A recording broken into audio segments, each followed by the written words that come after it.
Good evening, everybody. Welcome to our third PEM Reads around Moby-Dick. I'm David Snyder. I'm the Director of Learning and Community Engagement, and I want to welcome you to this PEM Reads session. Um, we can go to the next slide, Dan, if you can. I'll be here today facilitating with you our discussion, as well as Dan Lipkin, the Ann C. Pingree Director of the Phillips Library. So if you want to go to the next slide, Dan, just for a second, and I'm just going to lay out a little bit of our agenda tonight. So this show, in part, this PEM Read series, is celebrating the show Drama Ishmael, the book arts of Moby Dick. If you haven't yet, let us know in the poll that Lil's set up. Let us know if you've seen the show. If you haven't yet, please get to it. We'll talk at the end about when the show is extending to, so you have a little bit more time, but you'll want to do it more than once. So please get a chance to come see it. Tonight's course, we are doing chapters 29 through 54. The beginning will be Dan presenting again on the exhibit and how the exhibit ties into this section of the book. I said last time in our first real session about the book that the writing was extraordinary. I have to say, like, this time it's even better. So I'm really excited to talk about these chapters and about Melville's amazing language. So Dan will give us a master session in how the imagery and the book arts relate to this section. Then we will do some prompts for discussion, and we'll put you in breakout rooms for about 25 to 30 minutes to talk about these discussion points. And then we'll pull back into the larger group, and I'll facilitate a conversation for another 30 minutes on these topics. Tonight, we're really focused in part on omens, portents, and passions. It seems like this part of the book really gets into the passion and fury of the characters, and also into the moments of Melville going, there's bad things on the horizon, there's some warning signs. So we're going to dive into that. And then finally, in the third part, we're going to look ahead to the rest of the exhibit run, to what's next in our session in March, and then our final session for this series in June, and other things to look ahead for whale events. You go to the next slide, Dan. So spoiler alert, I have not read Moby Dick before. Some of you may be in the same boat. So please, we're going to focus on chapters 29 and 54. We're going to try to avoid spoiler alerts. So we'll focus on this section of the book, and try to not get into the rest of it as much as we can. And then just a reminder again, answer the polls if you haven't already. At the end of our breakout groups, we'll look at those answers and responses. Go to the next slide. So shared agreement. So as we're meeting tonight and talking together and discussing, one of the couple of things that we want to remind ourselves, that we do discussions with respect, that we use good judgment in making our points and dealing with each other, that openness and curiosity are our themes and our points of view in all of this, and that we come to every discussion with a sense of humility. Next slide. So a prompt or two. So I know as an educator, as a professor, I always like to give people some prompts ahead of time before we do presentations so that it can be burbling in your subconscious thinking about. So there's two major areas we wanted to pose for discussion when we go into breakout groups. So we'll go to the first one, Dan. So as we launch into our sea voyage, as we've launched now into the sea with chapter 29, we encounter so many omens, portents, and passions. So a couple questions for you in that breakout group. What's an omen, symbol, or portent in this section that resonates with you, and why? What does it mean? Why does Melville use it? Why do people follow symbols? Why do the men on the Pequod? And why is maybe Starbuck different? Then the next area. So one of the things that I find it so extraordinary, and as a student of Shakespeare all my life, is not only the very Shakespearean nature in some ways of Melville's writing, but his ability, like Shakespeare, to continually poke through the fourth wall and say, I'm writing this right now, and I know you're reading it right now, and just grabs us as a reader and says, we're in this together, right?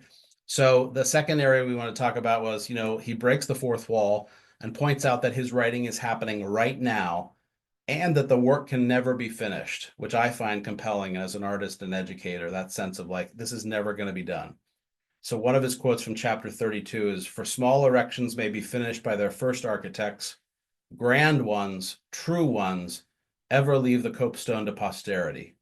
God keep me from ever completing anything. This whole book is but a draft, nay, but the draft of a draft. Oh, time, strength, cash, and patience. So that leaves us as readers in 2025 to maybe ask, what might it mean to finish Moby Dick for Melville? Why does he leave it for posterity? And what's the copestone that Melville left for us as readers and audience? I'll reiterate these before we go into breakout, so you don't need to worry too much about remembering them. Just think about that as we go through and as Dan offers now an insight into the show. So Dan, why don't you go ahead and take it? Thanks so much, David, and thank you everybody for being with us again tonight. I'm really excited to talk about this section of the novel, and this whole presentation is but a draft of a draft.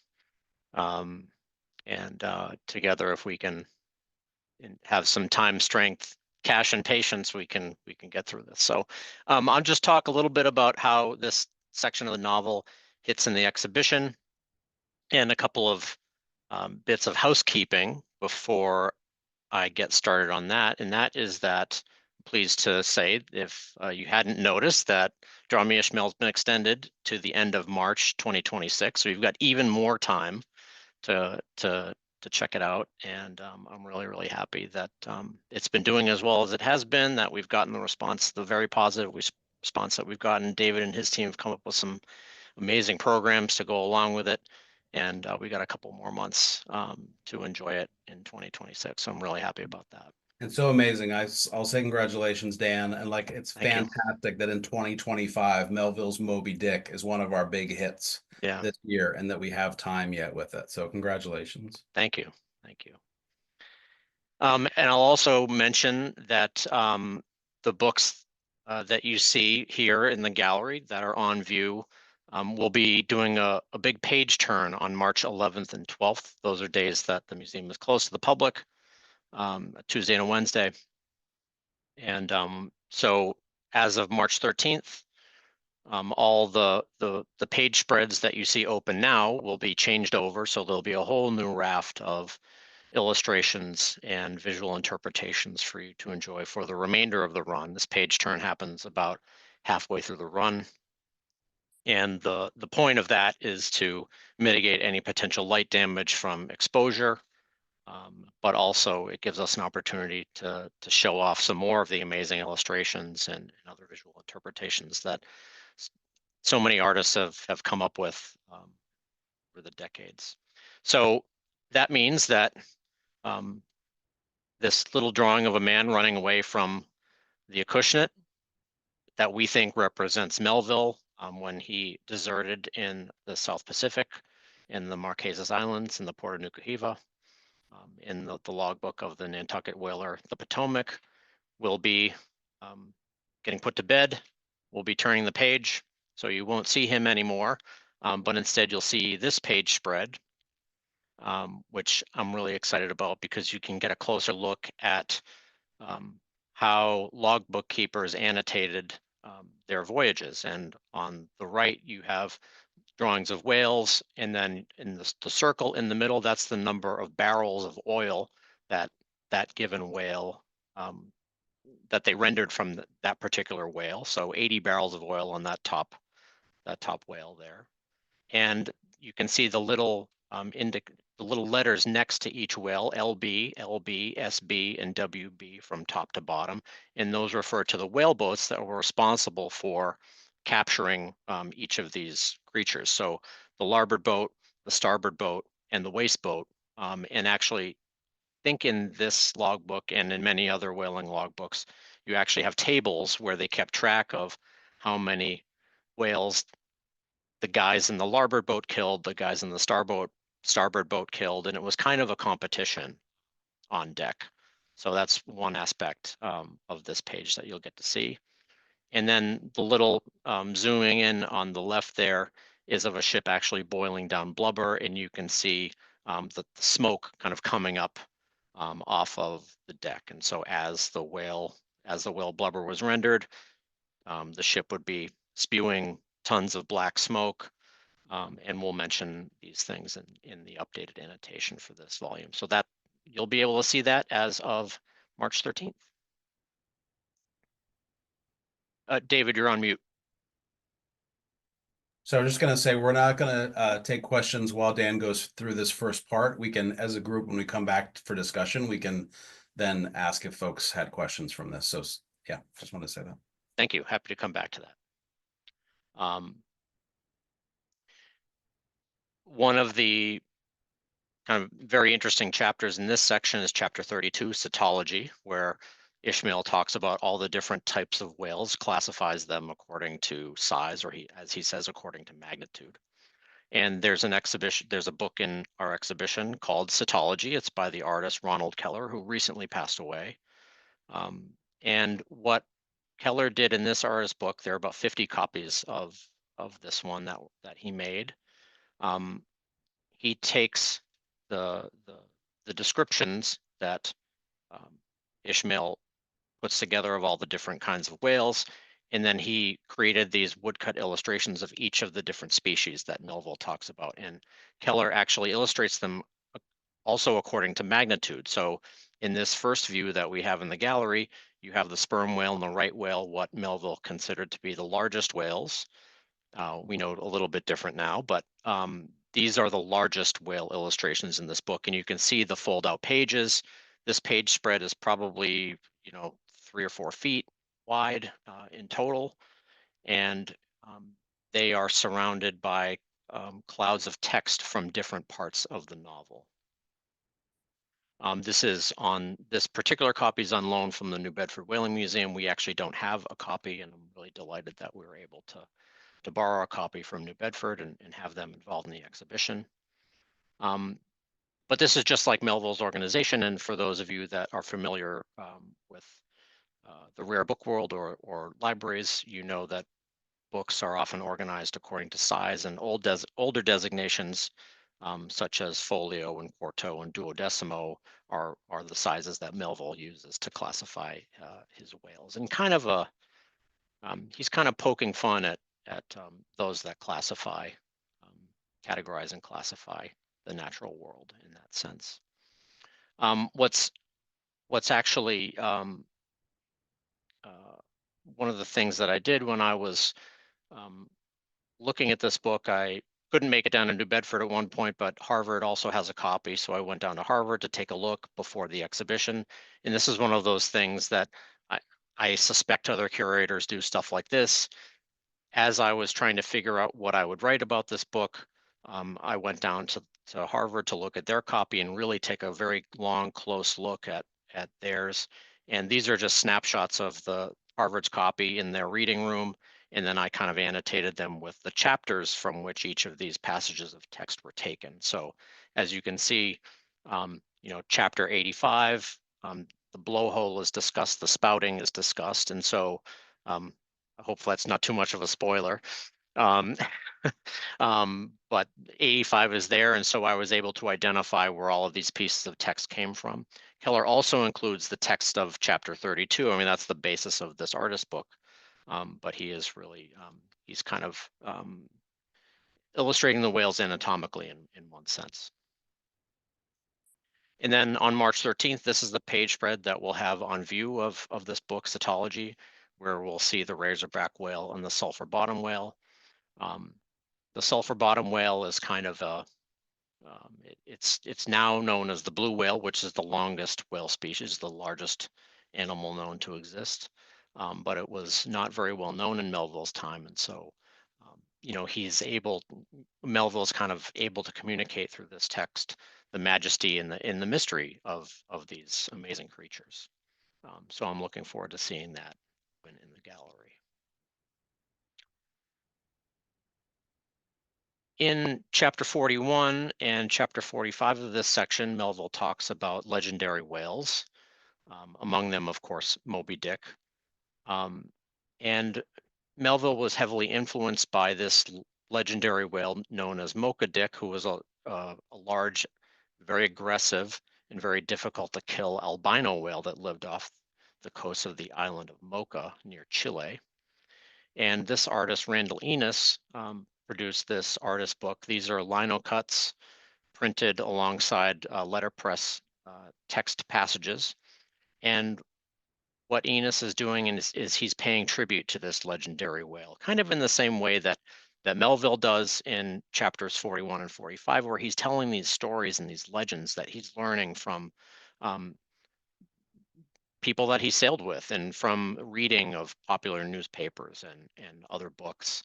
Um, these are really kind of these passages are really building the reputation of Moby Dick in some sense. He's priming us, getting us ready to encounter Moby Dick in the water. And he's building our expectations and perceptions of what this mighty creature might be. And on the left, you have the title page of this artist book by Randall Enos.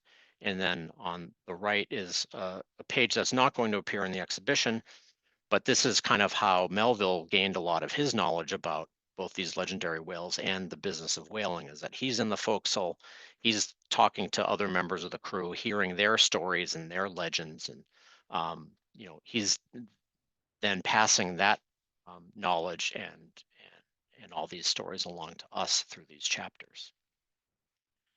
On the left is the page that we have on view now, and on the right is the one that we'll see beginning on March 13th. And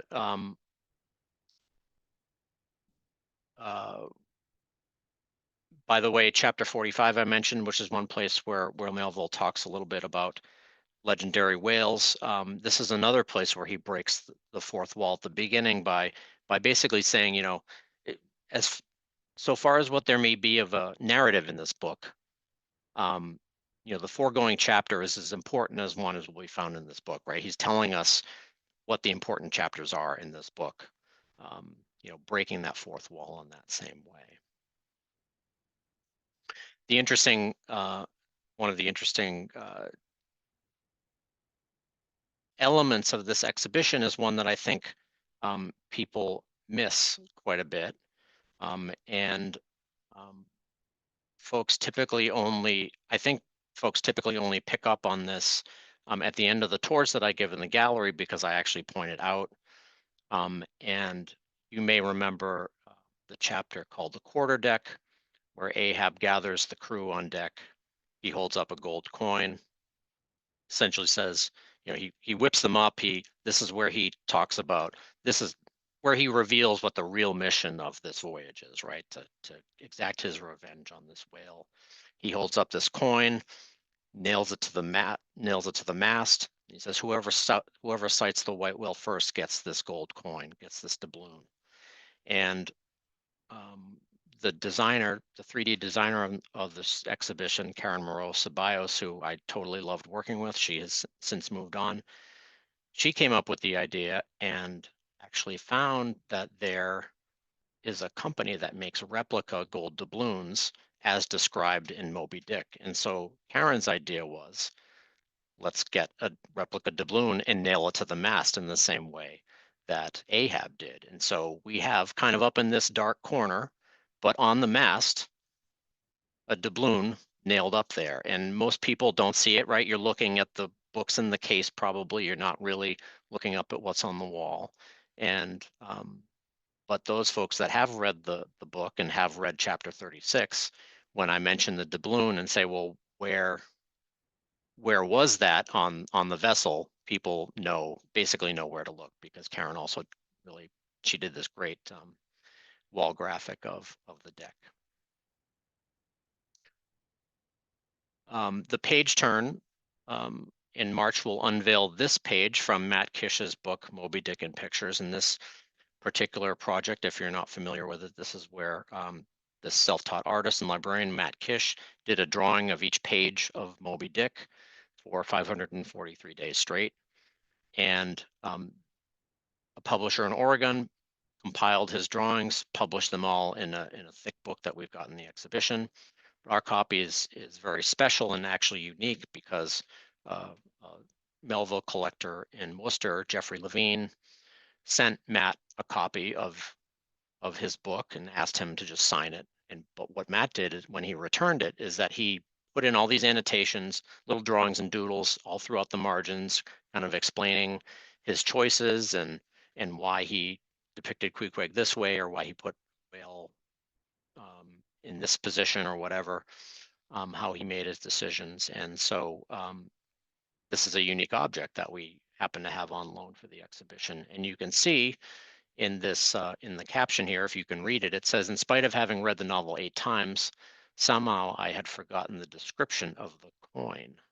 And later in the novel, Melville describes the symbolism on the coin with great detail. And so Matt says this page is completely in error, right? There's not this guy with a big mustache and a crown on the doubloon, but it matches this chaotic structure of the novel, and so we'll have this on view after the page turn. And I think, oh yeah, and so one thing I actually learned just today, so I've just dumped this into the slide deck here. Scott Benson, who does a lot of the lighting for our exhibitions at PEM, also serves the New Bedford Whaling Museum. He makes mounts and installs objects. He did the lighting for Draw Me Ishmael. He called me today and said, "Oh, I was at the recent marathon, and they have this thing during the marathon called Stump the Scholars, where a panel of scholars sits up on a stage, and then people in the audience can try to stump them with trivia questions." And so somebody said, "Do you know that there's a variant in chapter 44 of the chart where there's this question that basically asks, can you recognize an individual whale in the ocean?" Sometimes the edition says no, and sometimes the edition says yes. And apparently these scholars were not aware that this variance has occurred over time. And it does seem like a very important question, right? If you're thinking about a man who's pursuing a particular individual whale, that you should be able, you think the answer is going to be yes. Like, are we capable of recognizing an individual creature?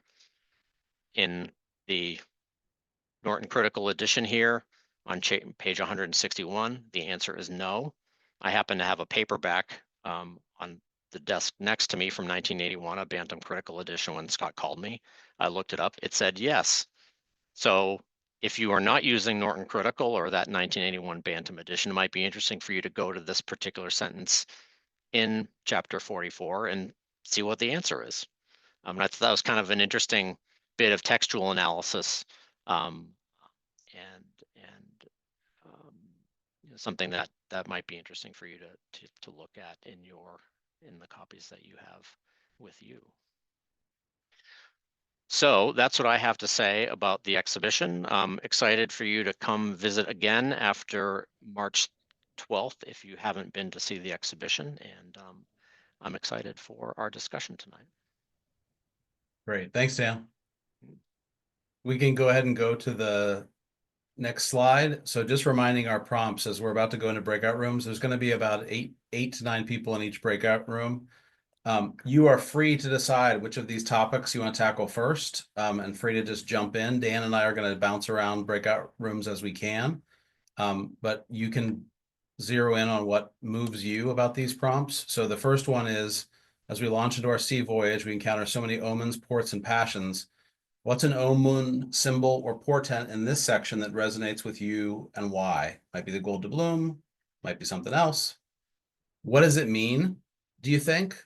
The omen or symbol that you gravitate towards? Why does Melville use it? And then why do people follow symbols? There's a lot of history, right? Of human beings following symbols, being moved by symbols. As Ahab gets these men to rally around the passion and the fury of the revenge around the gold doubloon. Why do people follow symbols? Why is that? Why does that compel us as human beings? Why do the men on the Pequod follow that so passionately? And then why is Starbuck different? Why is there ability for somebody to go, hold on a second, let's think about this. Something's maybe wrong with this situation. Why is that in a human being like Starbuck? And the next one, we go to the next slide, Dan. The other topic of breaking the fourth wall. Melville, like Dan pointed out, saying, okay, this chapter is really important, pay attention. Or I'm here, we're doing this right together, right now. That it's happening right now, and his emphasis that the work can never be finished. So what might it mean to finish Moby Dick for Melville? What might that mean? You could also ask, why does he resist that idea? Why does he say, don't think of this as finished? Why does he leave it for posterity? Why does he say, that's for later, finishing it? And then what's the copestone Melville left for us? There's a copestone to this project. What is it for us as readers or for the art of Moby Dick? What's the copestone? So we will break out for about 25, 30 minutes. Dan and I will bounce around. Just dive into discussion as we get there. So you're focusing on symbols that move you, why they work, why they maybe don't work, and then the fourth wall breaking of finishing Moby Dick. Why did he say he's not doing that? He's not finishing it. Why did he leave it for us? What does it mean to finish it? What's the copestone maybe that he's saying is there for somebody else to do? Great. So Lil, you can activate the breakout rooms.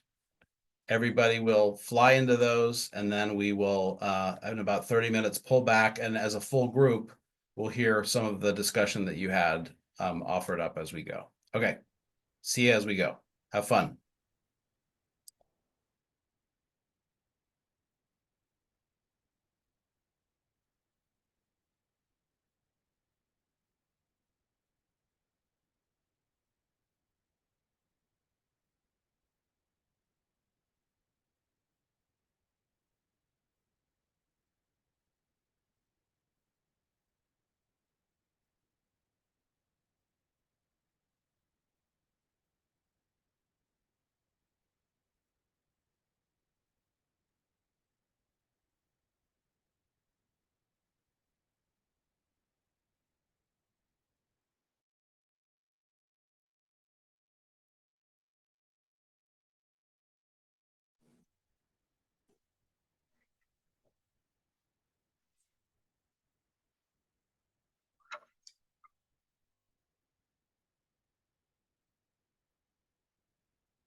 Hey, friends who are still here, can you see the invite to the breakout room?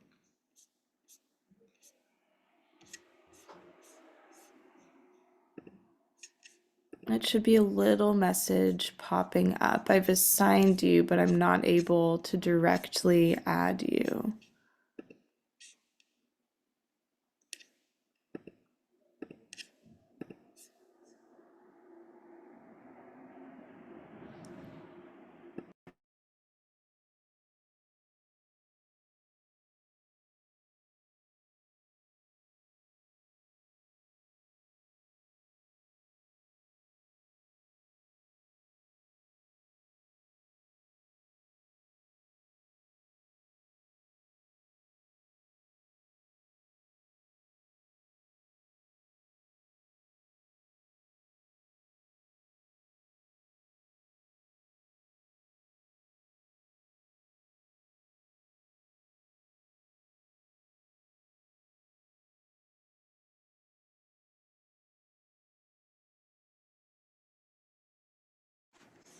It might look different if you're on your iPad or your iPhone. You can try to swipe across the screen.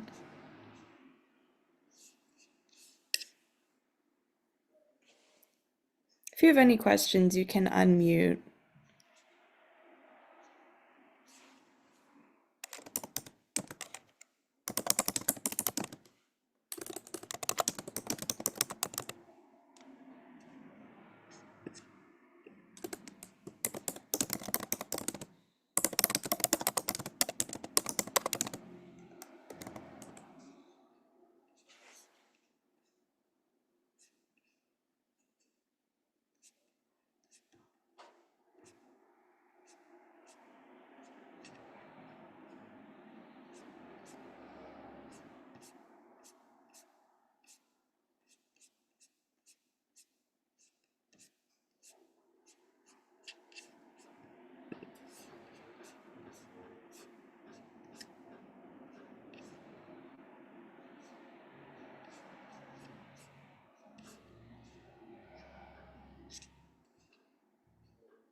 Hi, can you guys see the invite to the breakout rooms? So if you'd like to join the conversation, you can just go ahead and accept that. If you have any trouble, just let me know.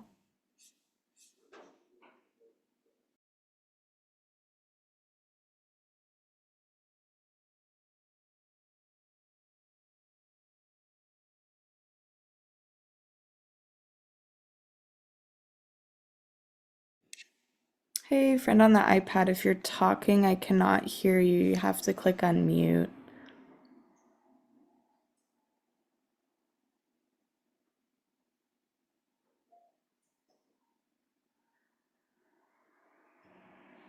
Can you see the button? It's probably on the lower left-hand side. I'm not sure entirely what it looks like on an iPad.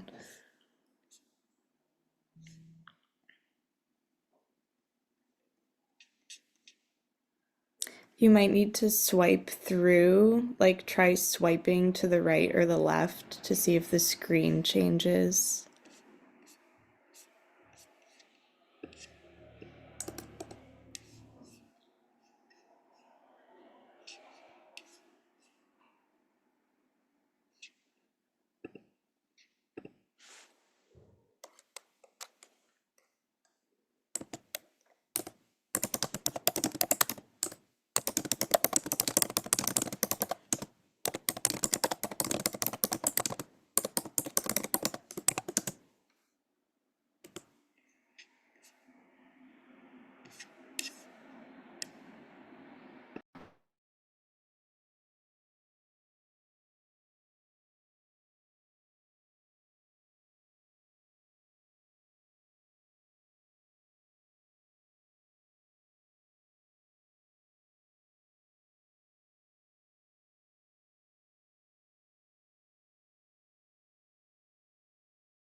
Hi, Richard. Can you see the breakout room invite?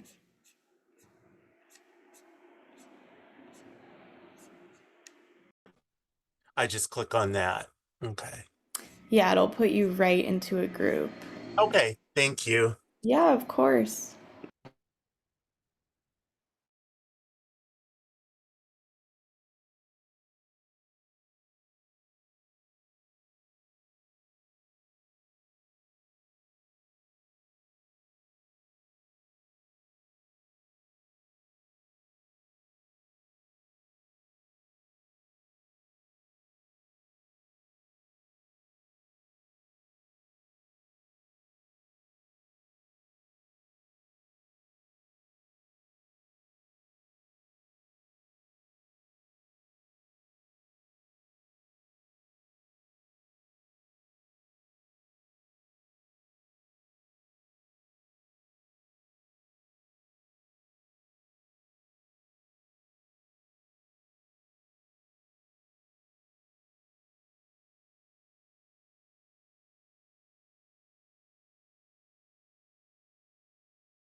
I think I'm back in the main session again. Yeah, here, let me try to move you. It should pop up with a notification, and then you just have to click yes. Okay, All right, let's try that again. thanks. Okay. Do you see it now?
Hi, Karen. I just assigned you to a breakout room. Can you see that invite?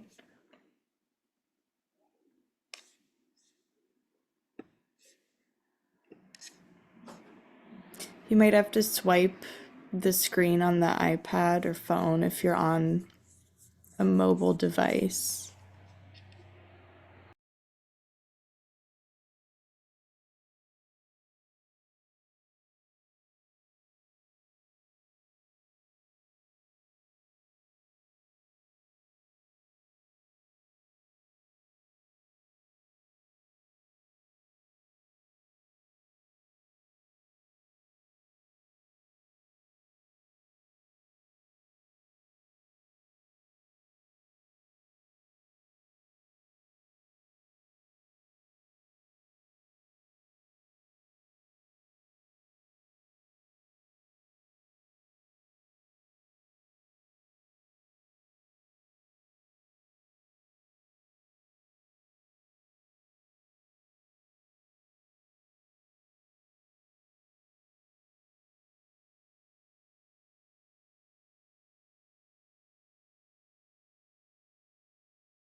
All right.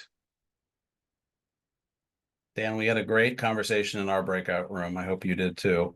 Yeah, I popped in a few. It was fantastic. Oh, good. I got sucked into mine, so I stayed in one and I loved it. Great. So what we'd like to do now is we have about half an hour. We wanted to hear some of the main points that you all talked about or things that you're passionate that brought up. So if you want to use the raise hand function, I'll do the managing of like trying to go through comments. We'll try to have people not do a second comment until everybody else first time around gets a go. So if you use the raise hand function, then I'll be able to call on folks and we can kind of move through. So thoughts, hot topics, things that surprised you or things that came up through these prompts that you remember and are like were interesting to you or that were major parts of your discussion that you kept coming back to as a group or things that were unrelated to the prompts that were unearthed somehow through your discussion or through what Dan shared with us. Anybody raise your hand and I'll call on folks and have you unmute then and share. And if not, I've got a ton of questions for Dan myself. Mike, I see your hand. Go for it. I may have to apologize to Stephen up front, but just as our session breakout room was about to end, he was talking about how the book doesn't end because the book is interpreted by so many people in so many different ways, and I'm wondering if Stephen would not mind. He certainly didn't mind sharing it in the group breakout room. And I apologize again, Stephen, for putting you on the spot, but would you care to share that with the whole group? Because I thought it was very interesting what you were saying. Stephen, raise your hand and we'll find you There we go. if you're willing. Yeah, I'm willing. Go for it. I'm looking for the. Is my mic on or off? Yeah, we got you. We hear you. Okay, and then I won't raise my hand because I can't find that icon. That's okay. So what I was saying is the writer's task is to put the words on the page, but then that's the writer might have an intended meaning for the book, or might have a purpose and may have an interpretation of it that they have in mind. But like all art, the meaning is constructed by the reader as they interact with the text. So because every reader is coming to this book with a different background, different thoughts and beliefs, then each one of us constructs the meaning of the book or the meaning of the text in our own mind. So it can't ever be finished because there's always going to be a new reader. And also, I think Melville's purpose in this book is he's raising a question, and I think it's a theological question, or it could be interpreted, it could be analyzed in a theological way. And Ahab puts this in speech in the book where he's talking about the pasteboard mask. Moby-Dick is just a facade that the demiurge or the creator or the spiritual creator of the earth is behind, and Ahab as a character is seeking to pierce that mask and to have a direct interaction with this creator being in the universe. And so for any reader, I mean, there's atheists going to read this book, there's going to be fundamentalists will read this book, and every denomination, every belief system. So what's happening in the book is going to be different depending on what your personal belief about the world is. Yeah. I think those are really great points. We talked in our group a little bit about the whiteness chapter and that sense of like, we see this topic differently than it may have been seen in Melville's time, but the way that he even lays out arguments is so open to interpretation and sort of inviting multiple viewpoints. And that sense of like, this is not finished is almost throwing it out to the universe and allowing it to be a classic, because he's going, this is not just for this, right? And I'm not saying exactly what it is. I'm not finishing it because I don't want it to be limited even by his own time, right? Yeah. Yeah, and Somebody, It's like Yeah. he has an unspeakable truth yeah, that only the reader can figure out what it is. yeah, absolutely. Dan, what were you going to say? I was just going to add that, that's something that became, as I was kind of putting together this exhibition, that became very, very clear to me, this idea that, as Laura says in the chat, like it's an infinite book, right? It's, as I was putting together this exhibition and looking at all the different ways in which all of these different artists, book artists, and visual artists over time have engaged with the novel and interpreted it and illustrated it in different ways, that it really was like, well, I mean, pardon the pun, but it really illustrated that concept, right? Of so many people can bring so many different things to this book, and everybody can get something a little bit different out of it. And this is, I think, what makes a classic, right? Yeah, and we were talking a little bit in our group about how, some of the chapters, I mean, it just feels like he's knitting together many different things, right? And just wondering, did he do a first draft where he was creating all these individual things and then going, okay, how do we piece this all together? And I was struck in reading this section too about how, like, so in chapter 32, he quotes Shakespeare's Macbeth, signifying nothing. Plants drops a little Shakespeare in there for those who know and like go, okay, that's there. And then I was also struck then in chapter 36, the whole Ahab talking about I'll chase, perdition's flame before I give him up. I'll chase him around. And if you're a Star Trek fan like I am, that's Wrath of Khan, right? So that is Ricardo Montalban in Star Trek 2, perdition's flame before I give him up. And so you go, okay, Shakespeare, Melville, Star Trek, all these classic points are now intertwined. And I feel like this book too will keep connecting, and in some way by invoking Shakespeare, he was like, and we talked about the ancient Greeks too in our book, he's like tying himself to those ancients as well, and kind of that's his center of gravity of like his arms are gonna go across all ages, which is partially allowed because he's saying it's never going to be finished. So guess what? The impact is never going to be finished. It's just going to go on and on and on and on, and he's planted those seeds to make it happen. Gene, I see your hand. You're muted. Just as I can turn your mic on. That's okay. I did it earlier. I was wondering if there's a meta narrative to this. If that's what Melville's talking about, is the way in which he has constructed this book, what he's put into this book.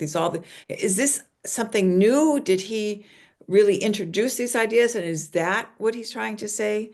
Not some to the reader, but maybe to other authors, this is a draft of a way to write a book, to tell a story.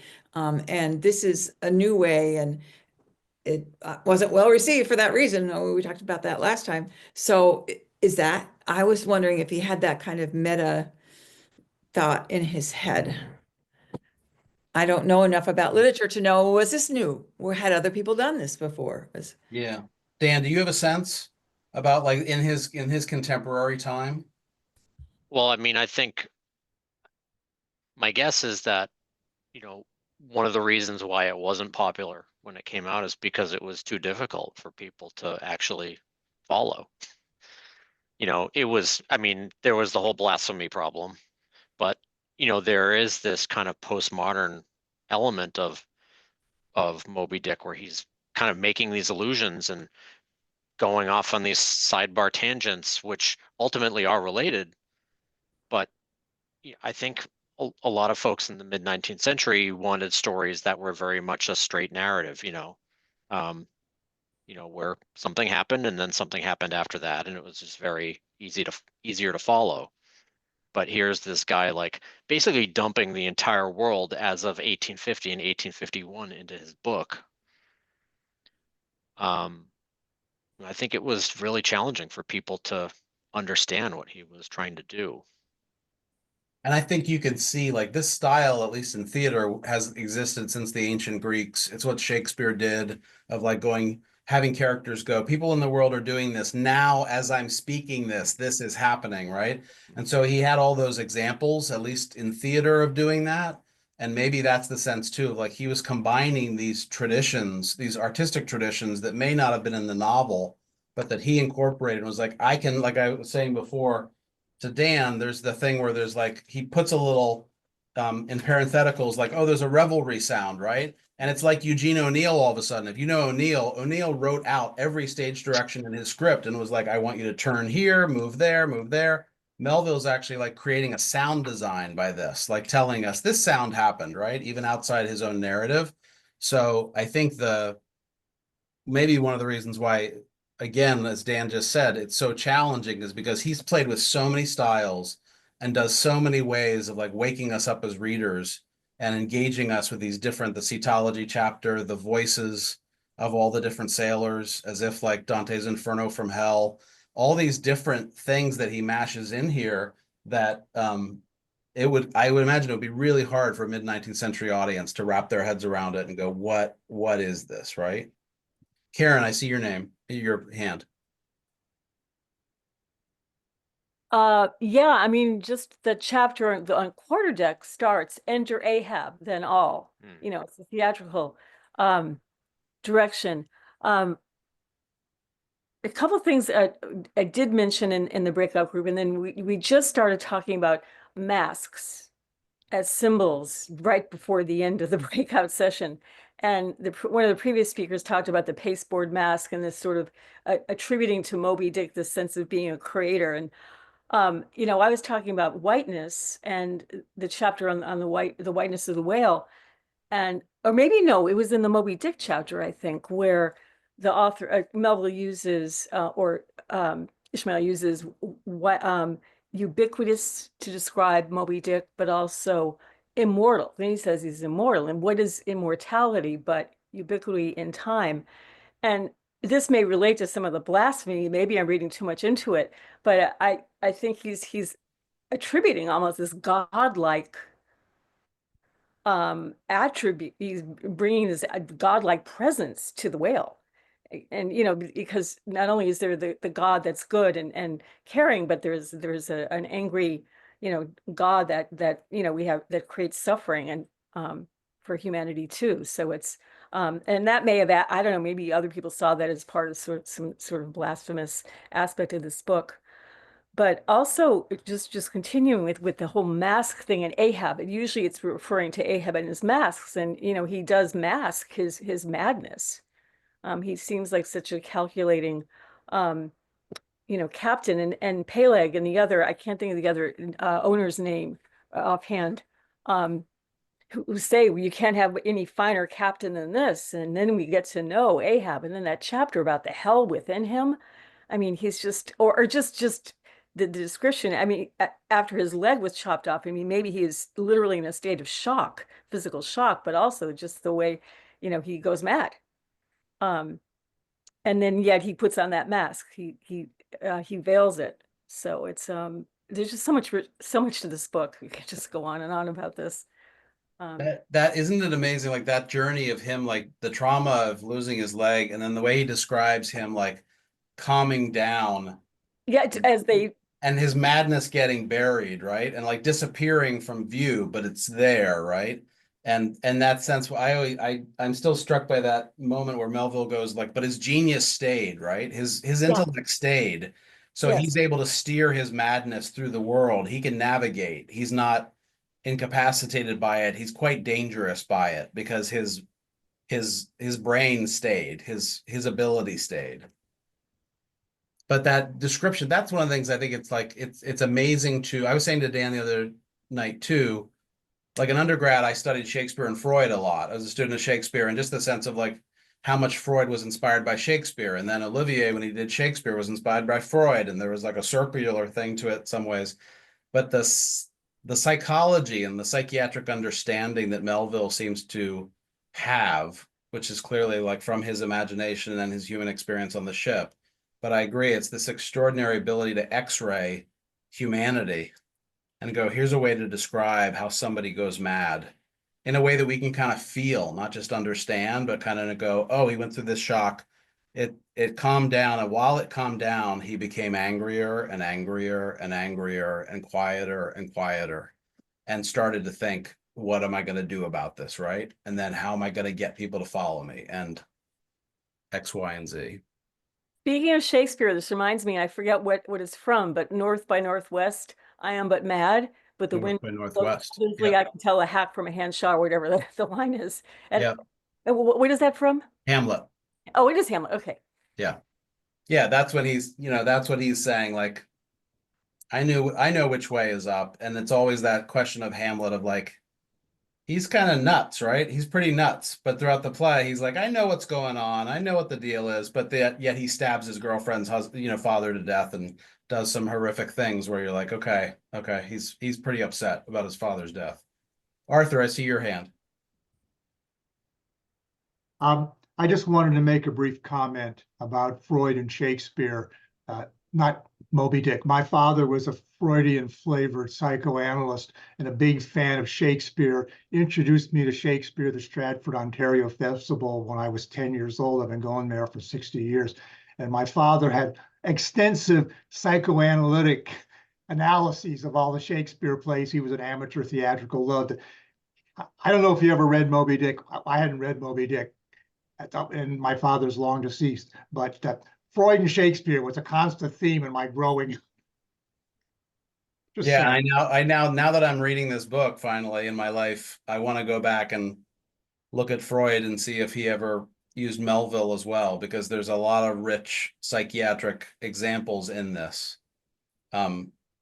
And it just reminds me of how, obviously, he's stealing from the greats, Melville, he's stealing from Shakespeare, he's stealing from the Greeks, he's stealing from the Bible. And that sense of Freud also stole from Shakespeare, maybe stole from Melville. And when we had Nick Nugent here on Sunday about his new book, The Spice Ports, it's an amazing book that includes a lot of beautiful maps and illustrations. And some of them are really conjecture because they didn't quite know exactly what the planet looked like, right? And he talks in the book early on about the role of fiction and imagination in even mapping, and kind of going that moment where you go I don't quite know what this is, but my imagination will let me find it a little bit. And the same thing of Melville didn't have Freud to read, right? It didn't have the psychiatric realm to study. And somehow his imagination opened this and defined it, just like Shakespeare was able to do as well, and kind of go, I can analyze humanity and express humanity from a very deep way without even all the science behind it. Hugh, I see your hand. Yeah, just a quick comment about the fourth wall discussion. We had a little bit of that, and we were talking about different ways where the author steps forward. But my point was, I think in my experience, Melville just obliterates the fourth wall in the first sentence of the book. He just says, "Call me Ishmael." That could be my nickname as a character. It could be, I'm Melville, and for the time being, that's going to be artifice we put around this. So, especially with all the theatricality people mentioned, it just reminds me of a little bit of Joyce's Ulysses. It just keeps transmogrifying from one chapter to the next, and running through literature, history. So it feels very postmodern to me, right from the get-go. Completely. And I feel like the part of the fun too is just kind of mapping or tracking, how is this view changing in this chapter? Or is this Ishmael still? Is it omnipresent now? What is the world of it? But I think it's a really good point that he doesn't pretend to be in a scene or in a fictional world. He starts right from the get-go and going, hey, come here. Call my Ishmael. I'm going to tell you something, right? So he's playing with that from the very get-go, or they're starting that very start. And much has been made about, the question of how reliable is that? Oh, you say call me Ishmael, but right. Who are you really? And what is your actual name? Right. Totally. Bronwyn, I see your hand. Hey, sorry. Okay, so in our group, Jean had brought up an interesting question of whether the whale could recognize an individual human. I would love to hear more of her thoughts because she got cut off. But you all have been talking about, this is my first time reading it, so there's a lot of things that I'm sort of, trying to come to terms with, not understanding. So I like this idea that you're talking about the whale being immortal and all of these things and these godlike qualities. So like, is he also omniscient? Like, so how knowledgeable is he? And I was also thinking about, I don't know, all these things we hear in mythology about, well, if he ate Ahab's leg, the notion of ingesting a piece of human, and also these themes of like cannibalism, does that give you like another way of knowing something because there's a piece of it inside of you? I don't know. So these are things which I'm just pondering, but so I don't know if Jean has time or wants to say anything else, but I'm sad that she got cut off because I thought she was saying some interesting things there, but That's great. Thank you, Bruno. Gina, if you want to raise your hand, we'll see you in the queue and we can tee you up for more comments. In the meantime, Rachel, I see your hand. Hi. Yeah, just to comment on like the breaking of the fourth wall and how we're addressed immediately by Ishmael. In my group, we talked about how like it keeps me up at night in modernity that when Melville died, Moby-Dick was out of print. And I love how frequently we're addressed as the reader over the course of the text, like this hope or knowledge that we're there, as though it's a conversation or we're sitting together and being told this long story almost. There are these asides constantly of, reader, what would you do? Or reader, imagine, or just think, reader, when you're in this situation. And it haunts me, like when I think about the commentary that he was making at the time on race, on religion, on masculinity, on camaraderie and love and adventure and all of these things in society in general, that people were not having these conversations with him about his book. And the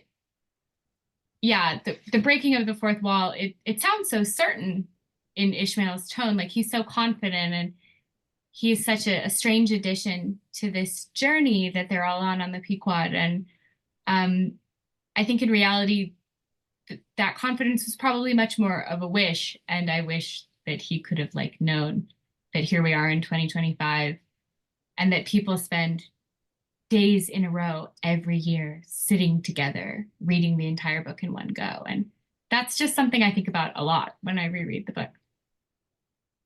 It's a really moving point, and it reminds me too, Shakespeare was a hit maker. He saw his plays succeed. He was box office gold in his time. So he saw thousands of people enjoy his work. Melville had this world in his head, right? And we don't quite know who he had in his head when he's speaking to reader. Like, who is he thinking of? Is he seeing you, Rachel, in 2025 and going, see this, hear this, right? Or who's he thinking of? But that amazing act of an artist going, I'm going to shout into the void if need be and create something gorgeous and die not knowing how the world loves it, but put it out there for the need to put it out there just because he's got to put it out there and hope it finds an audience. But I think you're right. Like how much he talks to the reader in this is compelling to think about who at his little desk, as he's doing this for years, who was he thinking is sitting there reading it? What face did he have in his brain?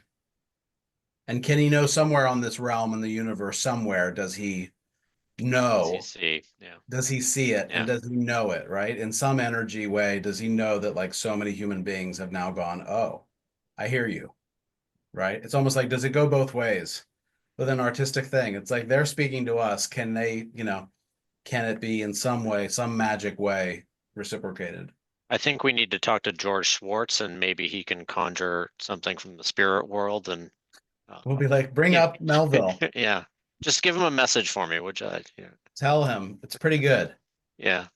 Jean, do you want to share what Bronwyn was bringing up? You're muted again. Sorry. The wrong thing. Okay. It was more of an argument that I was having with Melville, I think, perhaps.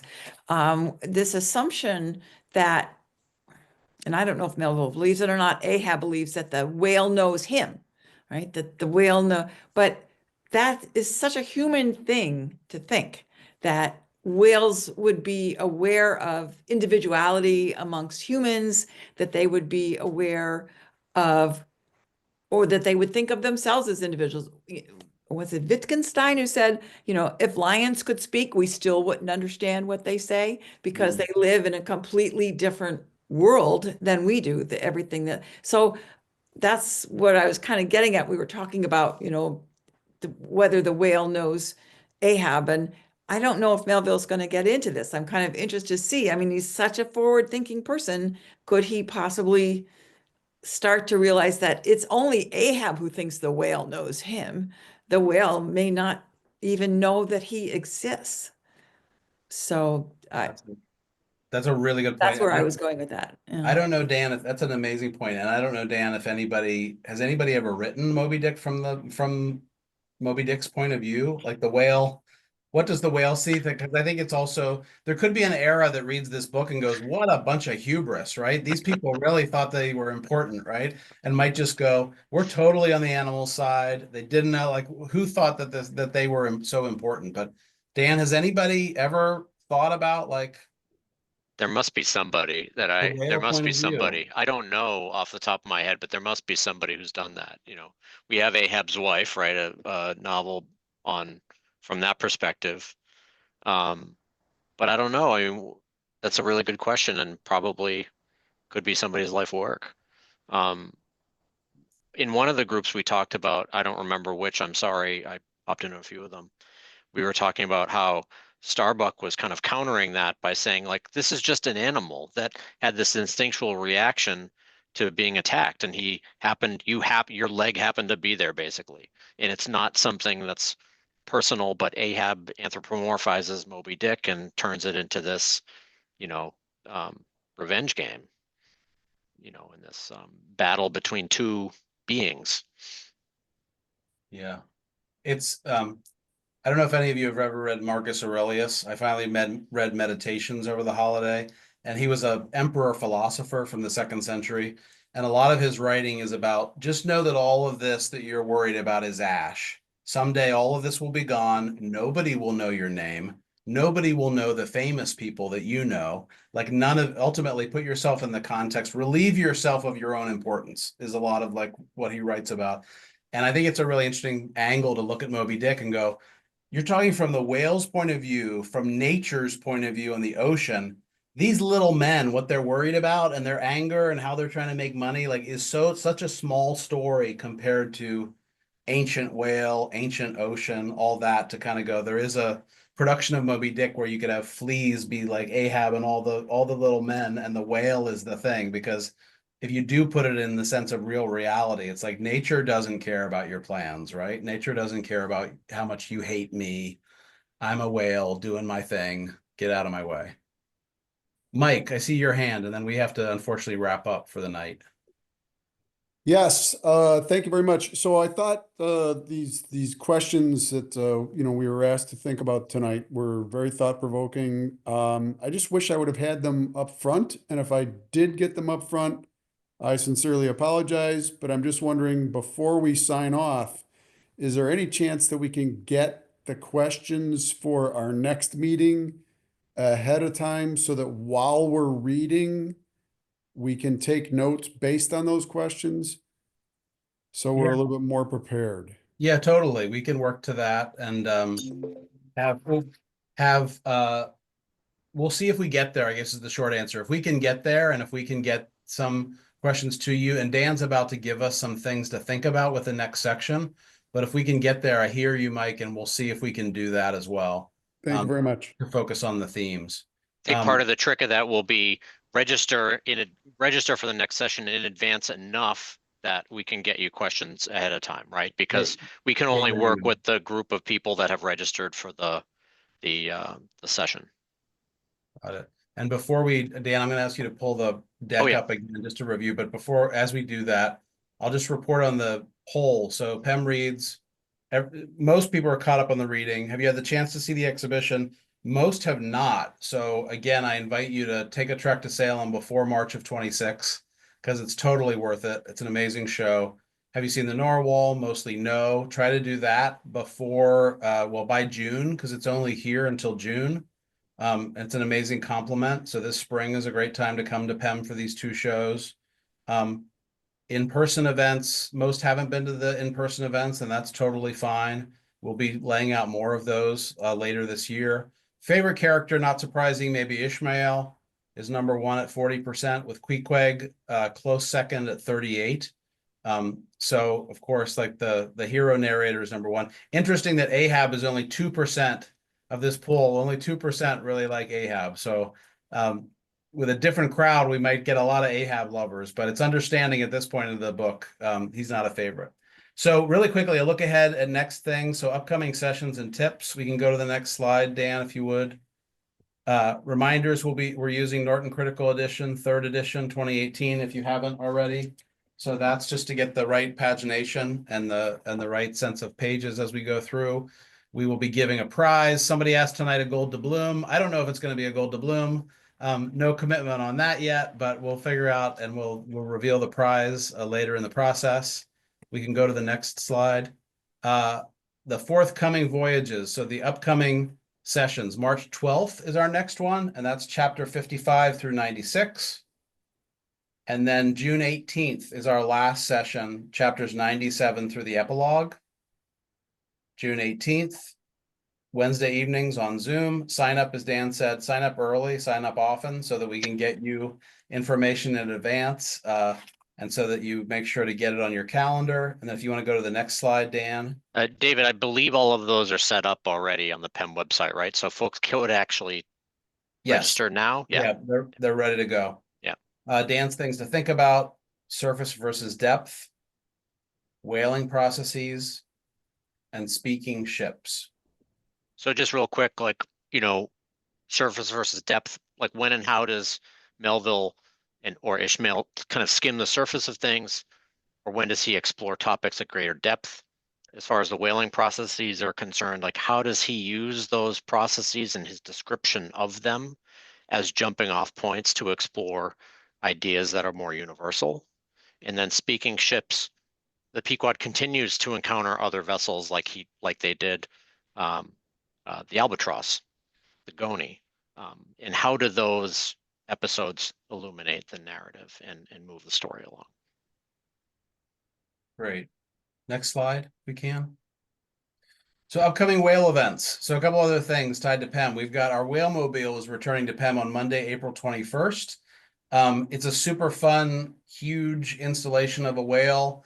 If you have kids or grandkids, it's an amazing time to go inside a whale, and the instructors and facilitators teach you about whales while you do that. It'll be there. It'll be here at PEM inside from 10:30 a.m. to 3 p.m. Tickets are free, part of admission, day of. Just try to arrive by noon to ensure you can access it by 3. But that's here. It was a big hit this fall when we did it. And then we're doing another whale watch that Dan and I will be on, so you're invited to join us. This isn't on the website yet, but it'll go on sale on the website in March. It's Saturday, April 26th. We saw some amazing schools of dolphins and a whale or two when we did this in August. So another great engagement where you'll get to actually go out and see some whales with us and have a fun morning. So I think that's it. I think that's our last slide, Dan. Yeah, so we'll see you Wednesday, March 12th, 2025. I have to say again, thank you so much for being part of this. The discussion again tonight was really extraordinary, insightful. You all have great ideas and takes on all of this work. Some of you are new to it like I am. Some of you have taught it for decades. So it's great to have that mix. And Dan, thank you again for doing this. Thank you for doing the show. This process is a great complement to it. And I hope that more of you can come see the show, because it's a not miss. Definitely try to get it, because once it's gone, it won't be around anymore. So thank you all. Have a great evening, and we'll see you March 12th. And be well. Thanks, Dan. Thank you. Thank you, David.